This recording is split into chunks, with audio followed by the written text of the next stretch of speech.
पहुर पालधी येथे महाराष्ट्राच्या कबड्डी संघात कांस्य पदक विजेत्या हर्षदा माळीचे जंगी स्वागत। हर्षदा सुभाष माळी हिची भारतीय कबड्डी महासंघाच्या मान्यतेने व हरियाणा राज्य कबड्डी असोसिएशन यांच्या वतीने आयोजित दिनांक 27 ते 30 नोव्हेंबर रोजी हरियाणा सोनीपत येथे झालेल्या 35व्या sub junior national kabaddi championship स्पर्धेसाठी जळगाव जिल्ह्यातील पालधी येथील कबड्डी असोसिएशनची संलग्न संघ जय श्रीराम कबड्डी संघाची अष्टपैलू खेळाडू कुमारी हर्षदा सुभाष माळी हिची महाराष्ट्र कबड्डी संघात निवड झाली होती।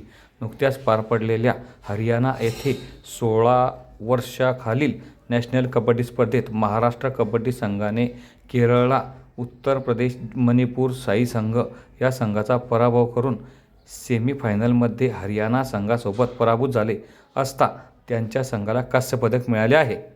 कबड्डी सामने संपल्यानंतर प्रथमच तिचे मंगळवारी रात्री 8 वाजता आपल्या जन्मगावी पालधी तालुका जामनेर येथे आगमन झाले असता ग्रामस्थांनी हर्षदा माळीचे ढोल ताशांच्या गजरात जंगी स्वागत करून तिची मिरवणूक काढली। एवढी मोठी भव्य दिव्य मिरवणूक व जंगी स्वागत पाहून महाराष्ट्राच्या कबड्डी संघात कांस्य पदक विजेत्या हर्षदा माळी हे खेळाडू भारावून गेली व आनंदाश्रू तरळले। हर्षदा माळीस पुढील कारकिर्दीसाठी हार्दिक शुभेच्छा। श्री रवींद्र लाठे, आर्यल न्यूज, पहुर तालुका जामनेर, जिल्हा जळगाव।